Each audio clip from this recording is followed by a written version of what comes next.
وما خلقت الجن والإنس إلا ليعبدون আল্লাহ কোন বান্দারে আমি তোমাদেরকে এবং জিন জাতিকে সৃষ্টি করেছি একমাত্র আমি আল্লাহর গোলামি করার জন্য, আমি আল্লাহর দাসত্ব করার জন্য, আমি আল্লাহর কুদরতি পায়ে সেজদা দেওয়ার জন্য তোমাদেরকে সৃষ্টি করছি। আল্লাহ আমাদেরকে কেন সৃষ্টি করছেন বলেন না? আল্লাহর ইবাদত করার জন্য, আল্লাহর দাসত্ব করার জন্য, আল্লাহর গোলামি করার জন্য। তাইলে আমাদের জীবনটা অর্থবহ হয়ে যাবে যদি আমরা এই রাসূলের এই আদর্শগুলো আমরা ধরে রাখতে পারি, আমাদের জিন্দিগিতে যদি আমরা এই আদর্শগুলা বাস্তবায়ন করতে পারি, তাইলে আমাদের জিন্দিগি সফল হয়ে যাবে। আল্লাহর নবী হাদিসের মধ্যে বলেন, আন আব্দুল্লাহ ইবনে আমর রাদিয়াল্লাহু তাআলা আনহুমা قال رسول الله صلى الله عليه وسلم আব্দুল্লাহ ইবনে আমর রাদিয়াল্লাহু তাআলা আনহুমা থেকে বর্ণিত, তিনি বলেন রাসূলুল্লাহ সাল্লাল্লাহু আলাইহি ওয়াসাল্লাম বলেছেন, মান সামাতা নাজা। হাদিসটা আত-তারগীব ওয়া তারহিব কিতাবের মধ্যে আছে, তিরমিজি শরীফের মধ্যে আছে, মুসনাদে আহমদ ইবনে হাম্বলের মধ্যে আছে। আল্লাহর নবী কোন মান সামাতা নাজা, যে ব্যক্তি চুপ থাকে সে নাজাত পায়, যেই ব্যক্তি চুপ থাকে সে নাজাত পায়। আপনি চুপ থাকবেন, দেখবেন দুনিয়ার অনেক সমস্যা থেকে আপনি মুক্ত থাকবেন। যে বেশি কথা বলে সে দেখবেন বিপদে পড়ে, বেশি পড়ে কিনা, এটা পরীক্ষিত আমল। বেশি কথা বলবেন, 100টা কথা বলবেন, এর মধ্য থেকে 1-2টা কথা থাকবে যে আপনি উলট পুলট করে দিছেন, মিথ্যা কথা বলে ফেলছেন, কারো হক নষ্ট করে ফেলছেন। বেশি কথা বললে কি বিপদে পড়তে হয়, কিন্তু চুপ থাকলে নাজাত পায়। চুপ থাকলে কি পায়? নাজাত পায়।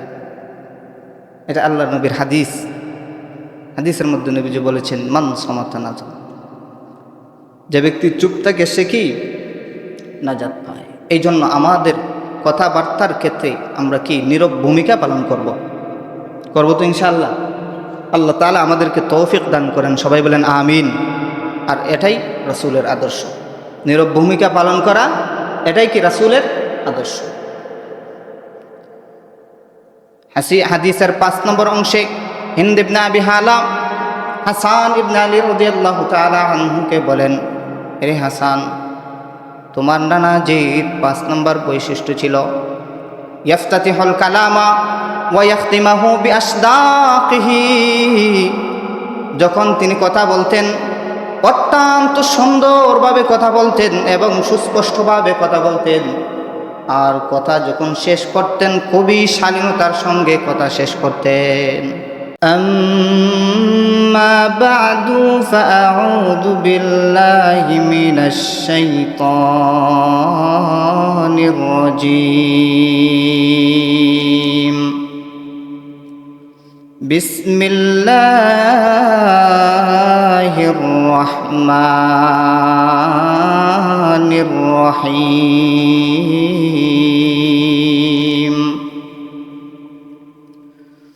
ইন্নাল্লাহা ওয়া মালাইকাতাহু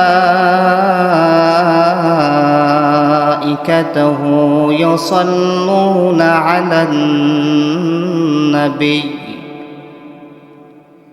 يا أيها الذين آمنوا صلوا عليه وسلموا تسليما صدق الله العظيم.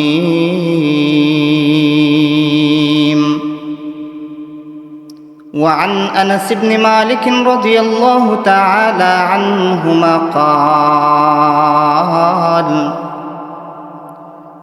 قال رسول الله صلى الله عليه وسلم من صلى علي واحدة صلى الله عليه 10 صلوات وحط عنه 10 خطيئات ورفع له 10 درجات وقال رسول الله صلى الله عليه وعلى آله وسلم من صلى علي واحدة صلى الله عليه عشرا وقال صلى الله عليه وعلى آله وسلم إن أولى الناس بي يوم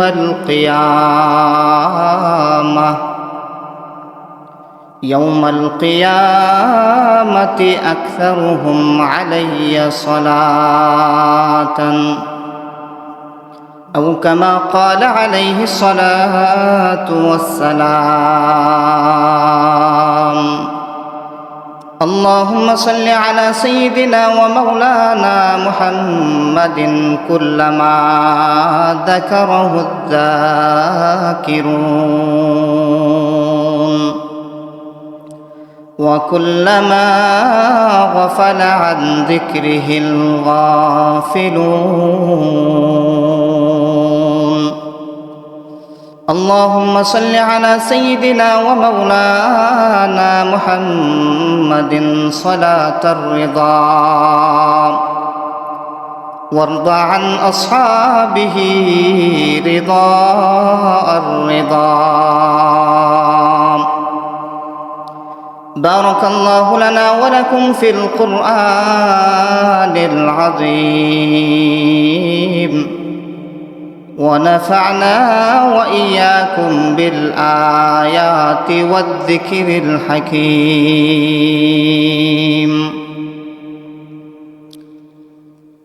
صدر محترم حاضرین کرام আল্লাহ সুবহানাহু ওয়া তাআলার দরবারে লক্ষ কোটি শুকর ও সুজুদ এই জন্য যে আল্লাহ রব্বুল আলামিন আমাদেরকে তার ইবাদত করার লক্ষ্যে তারই পবিত্র ঘর মসজিদে আসার বসার সুযোগ করে দিয়েছেন। এই জন্য সবাই দিল থেকে রব্বে কাবাকে সন্তুষ্ট করার জন্য তারই শিখানো বাক্যে সবাই বলে আলহামদুলিল্লাহ।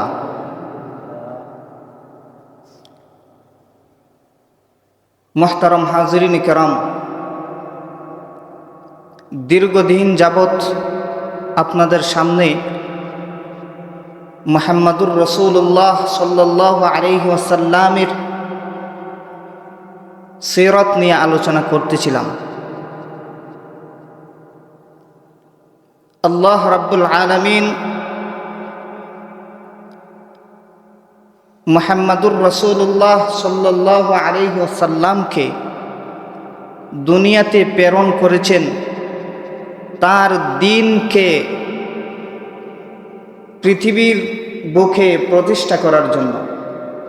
আল্লাহর মনোনীত দ্বীনকে প্রতিষ্ঠা করার জন্য আল্লাহ রাব্বুল আলামিন মুহাম্মাদুর রাসূলুল্লাহকে এই দুনিয়াতে প্রেরণ করেছেন।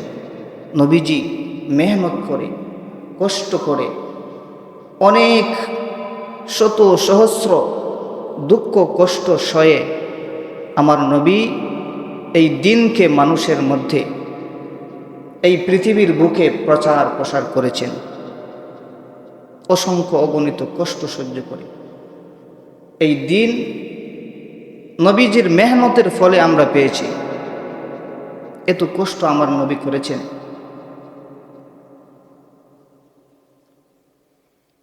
এত কষ্ট আমার নবী এই দ্বীনের জন্য করেছেন।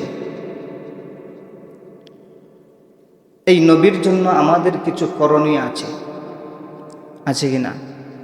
কিছু করণীয় আছে। এই উম্মতের কাছে নবীজির পাওনা আছে, অনেকগুলা পাওনা আছে।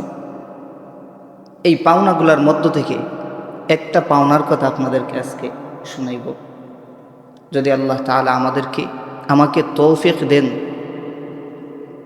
ইখলাসের সাথে বলার আর আপনাদেরকে দিলের কানে শোনার তৌফিক দেন, তাইলে আজকে নবীজির একটা পাওনার কথা আমি আপনাদের সামনে উল্লেখ করব। ওমা তৌফিক ইল্লা বিল্লাহ।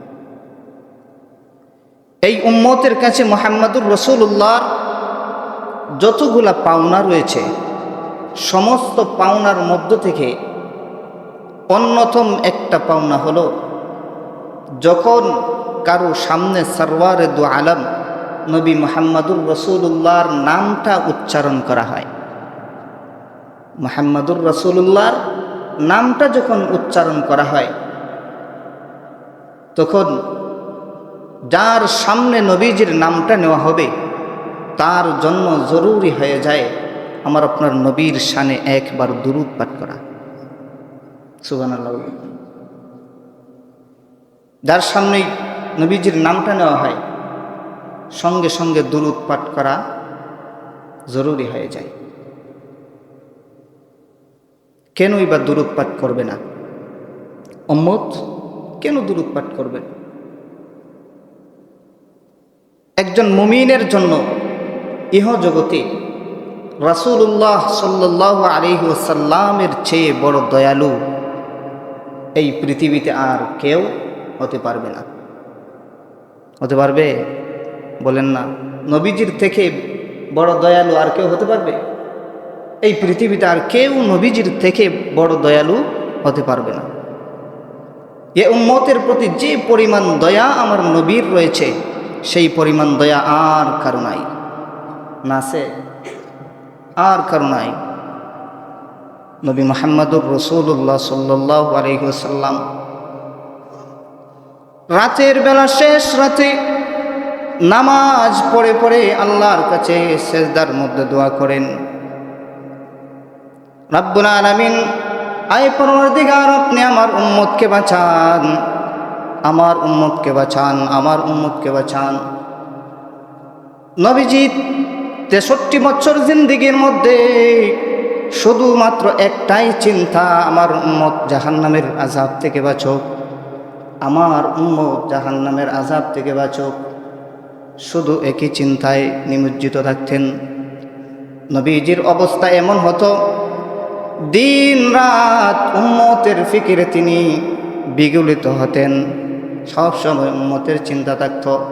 হাদিসের মধ্যে আসছে নবীজির এই অবস্থাটাকে বর্ণনা করে বলেন, সাআলাল হাসান ইবনে আলী হিন্দ ইবনে আবি হালাতা আন আওসাফি রাসূলিল্লাহ সাল্লাল্লাহু আলাইহি ওয়াসাল্লাম আও আন আলী ইবনে আবি তালিব রাদিয়াল্লাহু তাআলা আনহু قال كان رسول الله صلى الله عليه وسلم متواصل الأحزان دائم الفكرة ليست له راحة ولا يتكلم في غير حاجة طويل السكوت يفتتح الكلام ويختمه بأصداقه ويتكلم بجوامع الكلم। হাদিসের মধ্যে আসছে হাসান ইবনে আলী রাদিয়াল্লাহু তাআলা আনহু, হযরত আলী রাদিয়াল্লাহু তাআলা আনহু এর সন্তান হাসান রাদিয়াল্লাহু তাআলা আনহু একদিন হিন্দ ইবনে আবি হালাকে জিজ্ঞাসা করলেন নবীজির আওসাফ সম্পর্কে, নবীজির সিফাত গুণাবলী সম্পর্কে জিজ্ঞাসা করলেন যে আমার নানাজির আওসাফ কেমন ছিল, অবস্থা কেমন ছিল, আপনি একটু আমাকে বলে দিন। হিন্দ ইবনে আবি হালা বলেন, কানা রাসূলুল্লাহ সাল্লাল্লাহু আলাইহি ওয়াসাল্লাম। এই হাদিসের মধ্যে এমন একজন মহামানবের চরিত্রের কথা তুলে ধরা হয়েছে যার জীবন ছিল গভীর দায়িত্ববোধ, প্রজ্ঞা ও আত্মসংযমে পরিপূর্ণ। তিনি হলেন আমার আপনার নবী মুহাম্মদুর রাসূলুল্লাহ সাল্লাল্লাহু আলাইহি ওয়াসাল্লাম। নবীজির কিছু বৈশিষ্ট্য এই হাদিসের মধ্যে হিন্দ ইবনে আবি হালা বর্ণনা করে হাসান ইবনে আলী রাদিয়াল্লাহু তাআলা আনহুকে শোনান, শোনো তোমার নানাজির কি অবস্থা ছিল, তার গুণাগুণ কি ছিল, কি বৈশিষ্ট্য ছিল শোনো। প্রথম নম্বর বৈশিষ্ট্য বলেন, কানা রাসূলুল্লাহ সাল্লাল্লাহু আলাইহি ওয়াসাল্লাম মুতাওয়াসিলাল আহজানি দাইমাল ফিকরাতি। রাসূলুল্লাহ সাল্লাল্লাহু আলাইহি ওয়াসাল্লাম ছিলেন অবিরাম চিন্তাশীল, সব সময় চিন্তায় নিমগ্ন থাকতেন, নিমজ্জিত থাকতেন। কিন্তু সে চিন্তা দুনিয়ার কোনো স্বার্থের জন্য ছিল না। আল্লাহর নবীর এই চিন্তা দুনিয়ার কোনো স্বার্থের জন্য ছিল না, বরং মানুষের হিদায়াতের জন্য ছিল, উম্মার কল্যাণের জন্য ছিল। প্রিয় হাজরিন, আমি বলতেছিলাম মুহাম্মদুর রাসূলুল্লাহ সাল্লাল্লাহু আলাইহি ওয়াসাল্লাম অবিরাম চিন্তাশীল ছিলেন, সব সময় চিন্তায় মগ্ন থাকতেন। রাসূলের এই চিন্তা কেন ছিল? মানুষের একমাত্র মানুষের হেদায়েতের জন্য ছিল, উম্মতের কল্যাণের জন্য ছিল, আল্লাহর জমিনে আল্লাহর বার্তা পৌঁছিয়ে দেওয়ার জন্য মহান দায়িত্ব পালন নিয়ে এই চিন্তা ছিল নবীজির। তার ভাবনা ছিল মানবতার জন্য, একমাত্র মানবতার জন্য তার ভাবনা ছিল, চিন্তা সাধনা ছিল।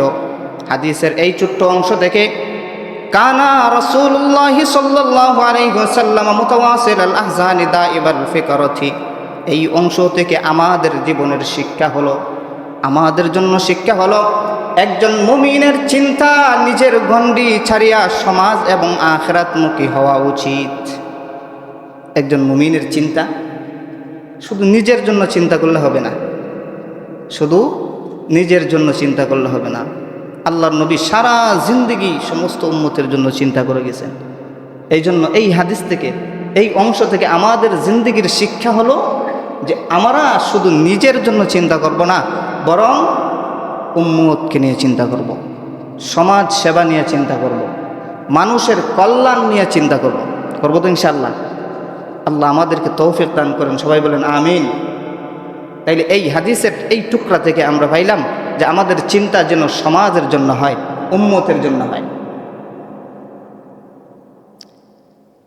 হিন্দ ইবনে আবি হালা হাসান ইবনে আলী রাদিয়াল্লাহু তাআলা আনহুকে বলেন, তোমার নানার দ্বিতীয় যে সিফাত ছিল সেইটা ছিল লাইসাত লাহু রাহাতুন, তিনি দুনিয়ার আরাম আয়েশে কখনো নিমগ্ন ছিলেন না। নবীজি দুনিয়ার আরাম আয়েশে কখনো নিমগ্ন ছিলেন না, আরাম আয়েশে বিশ্রাম করতেন না, আরাম আয়েশে থাকতেন না, বরং তার জীবনে বিশ্রাম ছিল কম, কিন্তু দায়িত্ববোধ ছিল সীমাহীন। নবীজির জীবনে দায়িত্ববোধ খুবই সীমাহীন ছিল, তার কোনো সীমারেখা ছিল না। তিনি জীবনকে দেখতেন এক মহান আমানত হিসেবে। আমাদের জীবনটা হলো একটা আমানত, বলেন নাকি? একটা আমানত। আল্লাহ যদি তৌফিক দান করেন তাইলে আমানত নিয়ে একদিন আলোচনা করবো ইনশাআল্লাহ। এই জিন্দিগিটা, এই জীবনটা আল্লাহর পক্ষ থেকে একটা আমানত। হাদিসের এই ছোট্ট অংশ থেকে আমাদের জন্য শিক্ষা হলো, মুমিনের জীবনের লক্ষ্য আরাম আয়েশ হতে পারবে না, বরং মুমিনের জীবনের লক্ষ্য হতে হবে দায়িত্ব পালন এবং আল্লাহর সন্তুষ্টি অর্জন। কি হতে হবে? দায়িত্ব পালন। আল্লাহর পক্ষ থেকে আমরা যে দায়িত্ব পাইলাম, পারিবারিক পক্ষ থেকে যে দায়িত্ব পাইলাম, রাষ্ট্রীয় পক্ষ থেকে আমরা যে দায়িত্ব পাইলাম, এই দায়িত্ব পালন হতে হবে একজন মুমিনের জীবনের লক্ষ্য।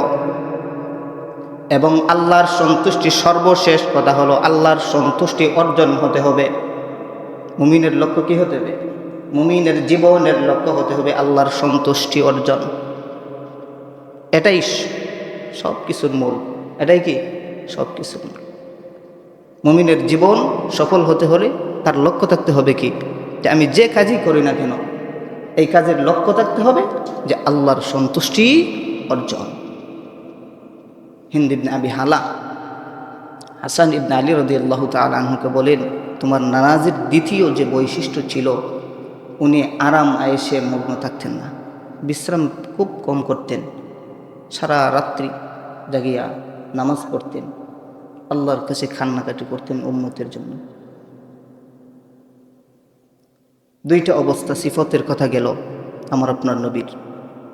2 নম্বর কি, যে আরাম আয়েশে নিমগ্ন খুব কম থাকতেন। আর এইটা থেকে আমাদের জীবনের শিক্ষা হলো যে আমাদের জীবনের যে দায়িত্ব আছে ওইটাকে পরিপূর্ণভাবে পালন করা এবং জীবনের লক্ষ্য আল্লাহর সন্তুষ্টি হওয়া উচিত।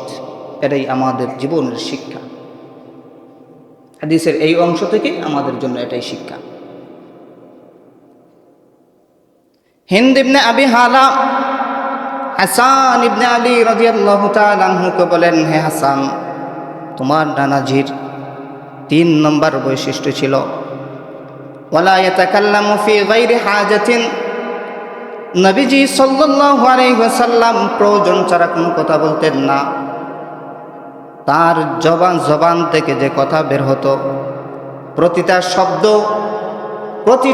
শব্দ নবীজির জবান থেকে যে বের হতো, ওই শব্দগুলা ওজনদার হতো, অর্থবহ হতো।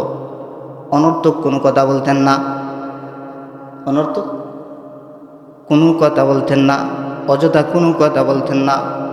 অনর্থক কথাবার্তা, অযথা কিংবা মানুষের অন্তরে আঘাত করে এমন বাক্য তার জীবনধারায় ছিল না।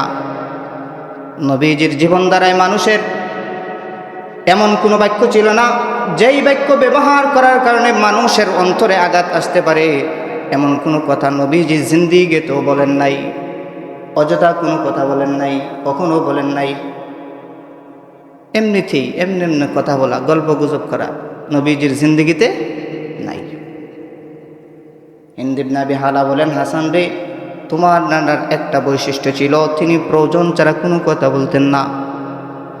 হাদিসের এই ছোট্ট অংশ থেকে আমাদের জিন্দিগির জন্য শিক্ষা হলো, আমরা যখন কথা বলবো, কথাবার্তা বলার ক্ষেত্রে আমরা নিজেদের জবানকে সংযত রাখব। কি রাখবো? নিজেদের জবানকে সংযত রাখব। অনর্থক অযথা কথাবার্তা পরিত্যাগ করতে হবে। এটাই হলো এই হাদিস থেকে আমাদের জিন্দিগির শিক্ষা। অযথা কোনো কথা বলা যাবে না, অনর্থক কোনো কথা বলা যাবে না। এই কথাগুলো খুব ভালো করে শুনবেন আর আমলের মধ্যে নেওয়ার চেষ্টা করবেন, আমলের মধ্যে নেওয়ার চেষ্টা করবেন। এই হাদিসের মধ্যে যেই বৈশিষ্ট্যগুলা বলেছেন, এই বৈশিষ্ট্যগুলা যদি মানুষ আমল করতে পারে তাইলে তার দুনিয়া এবং আখিরাত সফল হয়ে যাবে। বলেন না, কি হবে? দুনিয়া আখিরাত সফল হয়ে যাবে। এই এক একটা বৈশিষ্ট্য দুনিয়ার এক এক ফিতনা থেকে বাঁচার উপায়, দুনিয়ার এক একটা সমস্যা থেকে বাঁচার উপায়, এক একটা বৈশিষ্ট্য, গুণ। আল্লাহর নবীর বৈশিষ্ট্য ছিল তিনি কথা খুব কম বলতেন, প্রয়োজনীয় কথা ছাড়া অযথা কোনো কথা বলতেন না। এজন্য আমাদের জন্য উচিত হবে, জরুরি হবে অযথা কোনো কথা না বলা। কি করা? অযথা কোনো কথা না বলা। হিন্দ ইবনে আবি হালা হাসানকে বলেন, হাসান, তোমার নানার 4 নম্বর বৈশিষ্ট্য ছিল তওয়িলাস সুকুত। তোমার নানাজি দীর্ঘ নীরবতার অধিকারী ছিলেন। অধিক সময় তিনি চুপ থাকতেন, বেশিরভাগ সময় তিনি চুপ থাকতেন। এই নীরবতা অজ্ঞতার ছিল না, বরং গভীর প্রজ্ঞার প্রতীক ছিল। নীরব থাকলে মানুষ মনে করে যে মনে হয় মূর্খ, বুকা। কি মনে করে? মূর্খ, বুকা। এটা মূর্খ আর বুকার পরিচয় না, বরঞ্চ কি গভীর প্রজ্ঞার প্রতীক। যে বোঝা যায় যে ওনার ভিতরে কিচ্ছু আছে। মুরব্বী যারা আছে, জ্ঞানী মানুষ, বিচার আদালতে দেখবেন যারা মুরব্বী, ওনারা খুব কম কথা বলেন, ঠিক না? খুব কম কথা বলেন, 1-2টা কথা বলেন, বিচার সমাপ্ত, সমাধান। এরকম হয় কি না? দেখবেন সবাই কথা বলে, আউল ফাল অনেক কথা হয়, শেষ পর্যন্ত মুরব্বী সাহেব আইসা একটা কথা বলেন আর বিচার শেষ। আমার আপনার নবীর অবস্থা তেমনই ছিল। নবীজি কথা খুব কম বলতেন, বেশিরভাগ সময় চুপ থাকতেন। আর চুপ থাকাটা এটা কি? প্রজ্ঞার একটা প্রতীক। বোঝা যায় ব্যক্তির পিছনে ভেতরে মাল আছে, জ্ঞানীর পরিচয়। নীরবতার মধ্য দিয়ে নবীজি চিন্তা করতেন। ছোট্ট এই অংশ থেকে আমাদের জিন্দেগির জন্য শিক্ষা হলো, সব সময় কথা বলাই জ্ঞান না। কথা বলাটা, সব সময় কথা বলা এটা জ্ঞান নয়। কখনো নীরবতাই হলো সর্বোত্তম ভাষা। কখনো কোনো সময় আছে যে নীরব থাকলে কি সমস্যা, আর কখনো নীরব থাকাটাই কি সর্বোত্তম একটা ভাষা। নীরব থাকাটাই সর্বোত্তম একটা ভাষা। এই নীরবতার মধ্যেই রয়েছে নাজাত। কি রয়েছে? নাজাত। নীরবতার মধ্যে কি আছে? নাজাত, মুক্তি।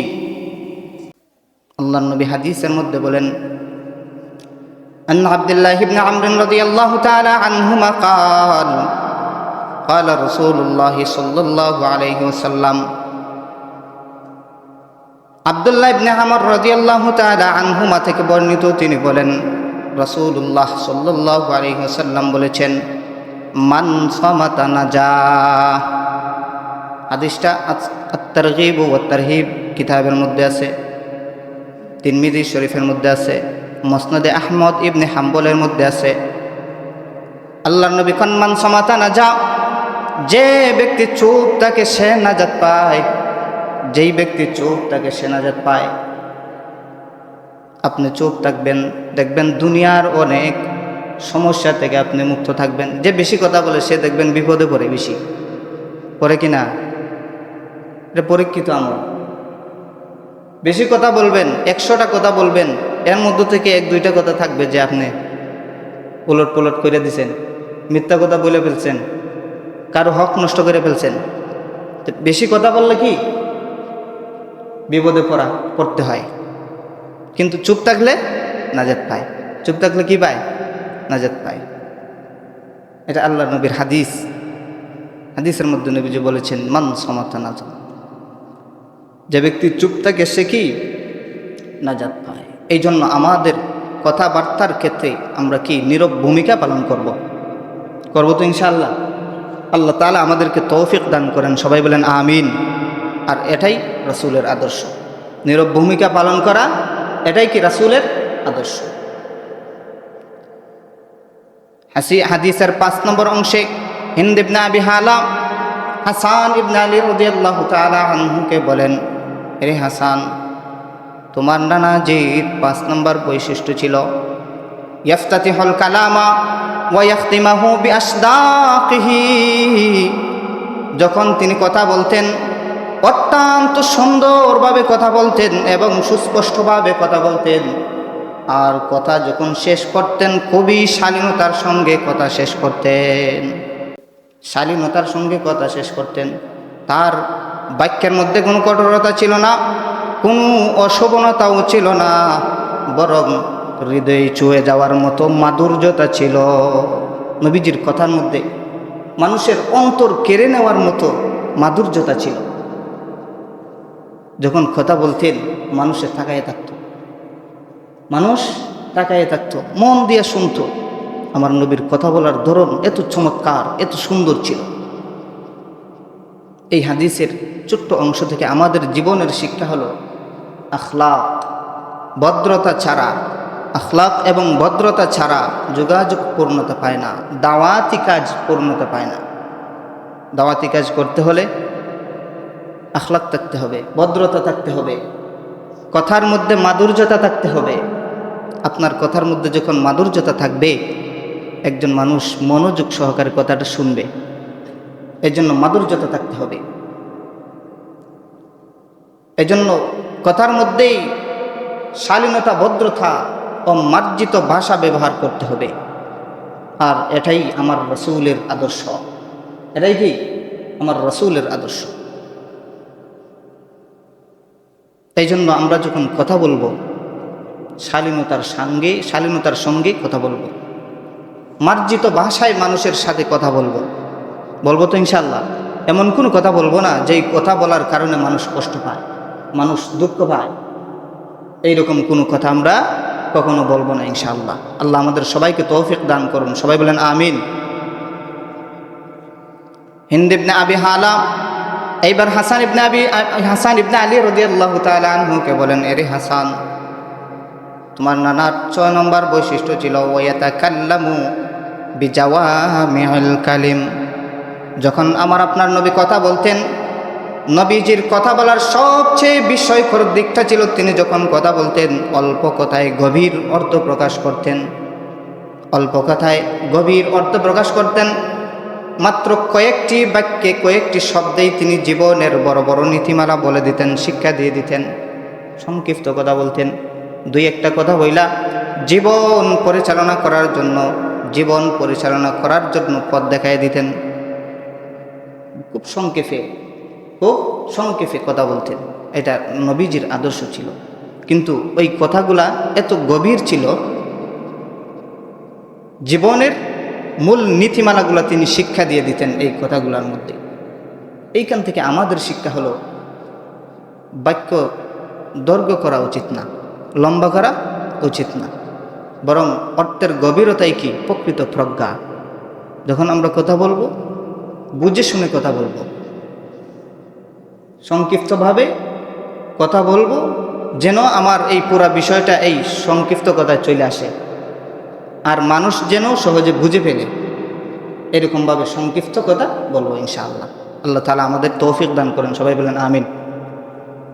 এই হাদিসের বর্ণনা আমাদেরকে শিক্ষা দেয় রাসূলুল্লাহ সাল্লাল্লাহু আলাইহি ওয়াসাল্লামের আদর্শ শুধু ইবাদতে নয়, শুধু ইবাদতেই নয়, বরং চিন্তা, নীরবতা, কথা, আচরণ, জীবন চলার পথে, জীবন আদর্শের মধ্যেও কি অনুসরণযোগ্য। রাসূলের আদর্শ কি কথা বলার মধ্যেই অনুসরণযোগ্য, চিন্তা চেতনার মধ্যেই অনুসরণযোগ্য, জীবন আদর্শের মধ্যে অনুসরণযোগ্য। চিন্তা চেতনায় নবীর আদর্শ গ্রহণ করতে হবে, নীরবতায় নবীর আদর্শ গ্রহণ করতে হবে, কথাবার্তায় নবীর আদর্শ গ্রহণ করতে হবে, আচার আচরণে নবীর আদর্শ গ্রহণ করতে হবে, জীবন পরিচালনায় নবীর আদর্শ গ্রহণ করতে হবে। আমরা যদি আমাদের জীবনে এই কয়েকটা গুণ গ্রহণ করতে পারি, নবীজির এই কয়েকটা আদর্শ যদি আমরা ধরে রাখতে পারি, তবে আমাদের ব্যক্তিত্ব দৃঢ় হবে। কি হবে? আমাদের ব্যক্তিত্ব দৃঢ় হবে, মজবুত হবে। তারপরে কথা প্রভাবশালী হবে। আমরা যেই কথা বলবো ওই কথাটা মানুষ শুনতে বাধ্য হতে হবে, মানুষ আমার কথা শুনতে বাধ্য হবে। যদি রাসূলের এই আদর্শগুলো আমরা গ্রহণ করতে পারি, ধরে রাখতে পারি, তারপরে আমাদের জীবনটা অর্থবহ হয়ে যাবে, জীবনটা অর্থবহ হয়ে যাবে। আমরা যেই উদ্দেশ্যে এই দুনিয়াতে আসছি, আমাদের এই উদ্দেশ্যের মধ্যে আমরা সাকসেস হয়ে যাব, আমরা সফল হয়ে যাব। যদি রাসূলের এই আদর্শগুলো আমরা ধরে রাখতে পারি। আল্লাহ তাআলা আমাদেরকে কেন পাঠাইছেন দুনিয়াতে বলেন না? আমাদের জিন্দেগির উদ্দেশ্য কি, মকসুদ কি? হ্যাঁ, আল্লাহর ইবাদত করা, আল্লাহর গোলামি করা, আল্লাহর দাসত্ব করা। ওয়ামা খালাকতুল জিন্না ওয়াল ইনসা ইল্লা লিয়াবুদুন। আল্লাহ কোন বান্দারে, আমি তোমাদেরকে এবং জিন জাতিকে সৃষ্টি করেছি একমাত্র আমি আল্লাহর গোলামি করার জন্য, আমি আল্লাহর দাসত্ব করার জন্য, আমি আল্লাহর কুদরতি পায়ে সেজদা দেওয়ার জন্য তোমাদেরকে সৃষ্টি করছি। আল্লাহ আমাদেরকে কেন সৃষ্টি করছেন বলেন না? আল্লাহর ইবাদত করার জন্য, আল্লাহর দাসত্ব করার জন্য, আল্লাহর গোলামি করার জন্য। তাইলে আমাদের জীবনটা অর্থবহ হয়ে যাবে যদি আমরা এই রাসূলের এই আদর্শগুলো আমরা ধরে রাখতে পারি। আমাদের জিন্দেগিতে যদি আমরা এই আদর্শগুলা বাস্তবায়ন করতে পারি, তাইলে আমাদের জিন্দেগি সফল হয়ে যাবে। আমাদের জিন্দেগি কি হবে? সফল হয়ে যাবে। যেই উদ্দেশ্যে আল্লাহ তাআলা আমাদেরকে এই পৃথিবীতে প্রেরণ করছেন, সেই উদ্দেশ্যে আমরা সফল কাম হয়ে যাব। আল্লাহ তাআলা আমাদেরকে রাসূলুল্লাহ সাল্লাল্লাহু আলাইহি ওয়াসাল্লামের এই কয়েকটা চরিত্র, এই কয়েকটা মহৎ চরিত্র অনুসরণ করার তৌফিক দান করুন, সবাই বলেন আমিন। মুহতারাম হাজরিন, আমার আপনার নবী যে এত চিন্তা করতেন, গভীর চিন্তায় মগ্ন থাকতেন। আমার বিষয়ের সাথে সংশ্লিষ্ট বিষয় হচ্ছে এটা, যে নবীজি গভীর চিন্তায় মগ্ন থাকতেন। এই চিন্তা, এই বেদনা বোঝা যেত যে নবীজির উপর কোনো বেদনা আচ্ছন্ন হয়ে আছে। নবীজির এই চিন্তা, এই চাপ কেন ছিল? এত চিন্তিত থাকতেন, সব সময় চিন্তায় নিমগ্ন থাকতেন। এই চিন্তা বেদনা কেন ছিল? কারণ কি ছিল? উলামায়ে কেরাম লিখেন যে আল্লাহর নবীর এই চিন্তা চেতনা বেদনা এজন্য ছিল না যে তার ব্যবসার মধ্যে কোনো ক্ষতি হচ্ছে। নবীজির ব্যবসার মধ্যে কোনো ক্ষতি হচ্ছে এই জন্য চিন্তা করতেন না। নবীজির পারিবারিক কোনো ক্ষতি হচ্ছে বা অন্য কোনো বিষয়ের কমতি হচ্ছে এই জন্য নবীজির চিন্তা ছিল না, বরং নবীজির চিন্তা চেতনা ছিল এই উম্মতের জন্য। কের জন্য ছিল? এই উম্মতের জন্য ছিল, যে আমার উম্মত যে কোনোভাবে জাহান্নামের আযাব থেকে রক্ষা পাক, আল্লাহর সন্তুষ্টি লাভ করে জান্নাত লাভ করুক, আল্লাহর সন্তুষ্টি অর্জন করে জান্নাত লাভ করুক। এটাই ছিল আমার নবীর চিন্তা চেতনা। সবসময় নবী চিন্তা করতেন আমার উম্মত জান্নাত থেকে, আমার উম্মত জান্নাত লাভ করুক, আমার উম্মত জান্নাত লাভ করুক। আসরের ময়দানে সমস্ত নবী আম্বিয়ায়ে কেরাম ইয়া নফসি কি বলবেন? ইয়া নফসি। হাশরের ময়দানে সমস্ত আম্বিয়ায়ে কেরাম সবাই ইয়া নফসি বলবে, সব ইয়া নফসি কইবে। কিন্তু আমার আপনার নবী সেজদার মধ্যে পড়ে বলবেন ইয়া উম্মতি ইয়া উম্মতি ইয়া উম্মতি, হে উম্মত হে উম্মত, আয় আল্লাহ আমার উম্মতকে বাঁচাও। আল্লাহুম্মা উম্মতি আল্লাহুম্মা উম্মতি, আল্লাহ আমার উম্মতকে বাঁচাও, আমার উম্মতকে বাঁচাও, আমার উম্মতকে বাঁচাও। দুনিয়ার মধ্যে আল্লাহর নবী সারা জিন্দগি উম্মতি উম্মতি বলে গেছেন, আখিরাতের মধ্যে নবীজি সেজদায় পড়ে উম্মতি উম্মতি বলবেন। আখিরাতে যাইয়া কি উম্মতি উম্মতি বলবেন। নবীজির চিন্তা চেতনা ছিল। নবীজি বলেন, আমি তোমাদেরকে জাহান্নামের আগুন থেকে বাঁচাই। আমি কি করি? তোমাদেরকে জাহান্নামের আগুন থেকে বাঁচাই, আর তোমরা আমার বাধার ডিঙ্গে আমার হাত পচকাইয়া জাহান্নামের আগুনের মধ্যে পতিত হয়ে যাও। এইখানের মধ্যে চমৎকার একটা উদাহরণ নবীজি দিয়েছেন, হাদিসের মধ্যে আসছে। নবীজি বলেন, আমি এবং আমার উম্মতের মধ্যে দৃষ্টান্ত হলো ওই ব্যক্তির মতো, যেই ব্যক্তি রাতের বেলায় আগুন ধরাইল। কি করলো? রাতের বেলায় এক ব্যক্তি আগুন ধরাইছে। রাত্রে যখন আগুন ধরানো হয় তখন চতুর্দিক থেকে পোকামাকড়গুলো আগুনে আসে কিনা? বলেন না, আসেনি? আসে। আইসা বৈশা থাকে না, আগুনে ঝাঁপ দেয়? বলেন না, আগুনে ঝাঁপ দেয়। আগুনে ঝাঁপ দিয়া দেয়। সে চিন্তা করে না যে আগুনে ঝাঁপ দিলে আমি যে পড়ে শেষ, পড়ে মরে যাব, সারকার হয়ে যাব, এটা চিন্তা করে না, সে ঝাঁপ দিয়া দেয়।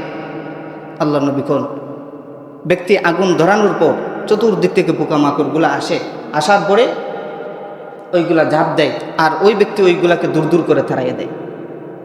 কিন্তু সে পারে না, সে কি করতে পারে না, এগুলাকে বাধা দিয়ে আটকাইতে পারে না। একদিকে বাধা দেয়, আরেকদিকে একটাই কি আরেকটা এসে এই আগুনের মধ্যে ঝাঁপ দিয়ে দেয়। কিন্তু সে কি করতে পারে না, বাধা দিতে পারে না, পোকামাকড়গুলা তার উপর বিজয়ী হয়ে যায়। আল্লাহর নবী বলেন, ঠিক ওই ব্যক্তির মতো আমি আমার উম্মতকে চতুর্দিক থেকে বাধা দিচ্ছি, তাদের কোমর ধরে ধরে আমি টানছি, যাইও না যাইও না, এই পথে যাইও না, জাহান্নামে চলে যাইবা। আমার উম্মত আমার হাত পচকাইয়া জাহান্নামের আগুনে চলে যাবে। হাদিসের মধ্যে আসছে, নবীজি বলেন, আবু হুরায়রা রাদিয়াল্লাহু তাআলা আনহু থেকে বর্ণিত, নবীজি কোন, ইন্নামা মাসালি ওয়া মাসালুন নাস। আল্লাহর নবী বলেন, আমি এবং আমার উম্মতের মানুষের মধ্যে দৃষ্টান্ত হলো ওই ব্যক্তির মতো, কামাসালি রাজুলিন ইস্তাওকাদা নারা, এক ব্যক্তি, যে ব্যক্তি আগুন ধরাইল। কি করলো বলেন না? আগুন প্রজ্বলিত করলো। ফালাম্মা আদাআত মা হাওলাহু জাআলাল ফারাশ ওয়া হাদিহি দাওয়াব, আগুন ধরানোর পরে আগুন যখন জ্বালাইল তখন তার চতুর্দিক আলোকিত হয়ে গেল। আগুন ধরাইলে আলোকিত হয় কিনা? আল্লাহর নবী কোন, ওই ব্যক্তি আগুন ধরানোর পরে চতুর্দিক আলোকিত হয়ে যাওয়ার পর জাআলাল ফারাশু, পতঙ্গগুলা, কীট পতঙ্গগুলা ওই আগুনের মধ্যে আসতে লাগলো। ওয়া হাদিহি দাওয়াবুল্লাতী তাকাউ ফিন্নার, এবং ওই সমস্ত প্রাণীগুলা আসতে লাগলো এবং আগুনে পড়তে লাগলো, যেইগুলা আগুনে পড়ার পর পুরে সারকার হয়ে যায়। ইয়াকানা ফিহা, ওই প্রাণীগুলো আসার পরে আগুনের মধ্যে ঝাঁপ দেয়, ঝাঁপ দেওয়ার পর ওইগুলা পুরে সারকার হয়ে যায়। আল্লাহর নবী কোন, ফাজাআলা ইয়ানজিউহুন্না ওয়া ইয়াগলিবনাহু, কিন্তু ওই ব্যক্তি পোকামাকড়গুলাকে দূর দূর করে তাড়াইয়া দেয়, পোকামাকড়গুলাকে দূর দূর করে তাড়াইয়া দেয়। ওয়া ইয়াগলিবনাহু, কিন্তু ওই পোকামাকড়গুলা তার উপর বিজয়ী হয়ে যায়, সে আর আটকাইতে পারে না। ওইগুলা আগুনের মধ্যে ঝাঁপ দিয়া তাদের নিজের জীবনকে উৎসর্গ করে দেয়। ফায়াক্তাহিমনা ফিহা, আগুনের মধ্যে ঝাঁপ দেওয়ার পরে আর বেঁচে থাকবেনি? বলেন না, বেঁচে থাকবেনি? থাকবে না। ওইগুলা আগুনের মধ্যে পড়ার পরে পুরো সারকার হয়ে যায়। আল্লাহ নবী কোন, ফাআনা আখুযুম বিহুজাজিকুম আনিন নার, হে আমার উম্মত তোমরা শোনো, তোমাদেরকে আমি ওই ব্যক্তির মতো তোমাদের কোমর ধরে ধরে আমি আটকাই। আরেক হাদিসের মধ্যে আসে, ফাআনা আখিযুম বিহুজাজিকুম, আমি ধরনেওয়ালা হই তোমাদের কোমর, তোমাদের কোমরকে আমি ধরনেওয়ালা হই। ওয়া আনতুম তাওয়াকিউনা ফিহা, আরেক হাদিসে আছে, ওয়া আনতুম ওয়া হুম ইয়াক্তাহিমুনা ফিহা, আমার উম্মতের দল ওরা আমার হাত ফুচকাইয়া তারা জাহান্নামের আগুনের মধ্যে ঝাঁপ দিয়া দেয়। নবীজি কত দরদ বলা ছিলেন, সবসময় চিন্তা করতেন আমার উম্মত জাহান্নামের আগুন থেকে বাঁচো। যাই হোক, আল্লাহ রাসূল সাল্লাল্লাহু আলাইহি ওয়াসাল্লাম পুরো জীবন এই চিন্তায় অভিহিত করেছেন যে আমার উম্মত যে কোনোভাবে জাহান্নামের আগুন থেকে বাঁচক, রক্ষা পাক। সেখানে উম্মত কি এতটুকু করতে পারবে না যে রাসূলুল্লাহ সাল্লাল্লাহু আলাইহি ওয়াসাল্লামের নামটা শোনার পর একবার রাসূলের শানে দুরূদ পড়বে? এতটুকু কি করতে পারবে না? এতটুকু কি পারবে না? অথচ দুরূদ পড়াটাই হলো উম্মতের কাছে নবীজির পাওনা। বলেন নাকি? উম্মতের কাছে নবীজির পাওনা কি? দুরূদ পড়া। সবচেয়ে গুরুত্বপূর্ণ, সবচেয়ে অন্যতম যেই পাওনা সেটা হলো নবীজির নামটা যখন শুনবে বান্দা, তখন নবীজির শানে দুরূদ পড়বে। কি পড়বে? দুরূদ পড়বে। এটাই এই একটা পাওনা, এই একটা মাত্র পাওনা, যেই পাওনাটা যে ব্যক্তি সঠিকভাবে আদায় করবে, আল্লাহ তাআলা তার দুনিয়ার জিন্দিগি এবং আখিরাতের জিন্দিগি সফল ও উজ্জ্বলময় করে দিবে। সুবহানাল্লাহ বলবেন না? এই একটা আমল, এই একটা আমল, এই একটা রাসূলের পাওনা, যেই বান্দা সঠিকভাবে আদায় করবে, আল্লাহ তাআলা তার দুনিয়া এবং আখিরাত সফলময় করে দিবে। আল্লাহ পাক রব্বুল আলামিন যেই কথাটুকু বললাম, আজকে শুধু এইখানে আসলাম যে রাসূলের পাওনা আমাদের কাছে কি? দুরূদ পড়া। বলেন না কি? রাসূলের পাওনা আমাদের কাছে কি? দুরূদ পড়া। যখন নবীজির নাম শুনবো, দুরূদ পড়বো তো ইনশাআল্লাহ। কিভাবে দুরূদ পড়তে হয়, কোন দুরূদটা পড়তে হয়, এবং দুরূদ পড়লে ফজিলত কি, আমাদের জন্য পুরস্কার কি, এই আলোচনা ইনশাআল্লাহ আগামী জুমায় যদি আল্লাহ তাআলা আমাকে বাঁচান আর আপনাদেরকেও বাঁচান বলবো ইনশাআল্লাহ তাআলা। আজকে শুধু এতটুকু জানলাম যে নবীজির পাওনা উম্মতের কাছে হলো দুরূদ। নবীজির পাওনা উম্মতের কাছে কি? দুরূদ। আল্লাহ তাআলা আমাদেরকে বেশি বেশি করে নবীজির শানে দুরূদ পড়ার তৌফিক দান করুন। সবাই বলেন আমিন।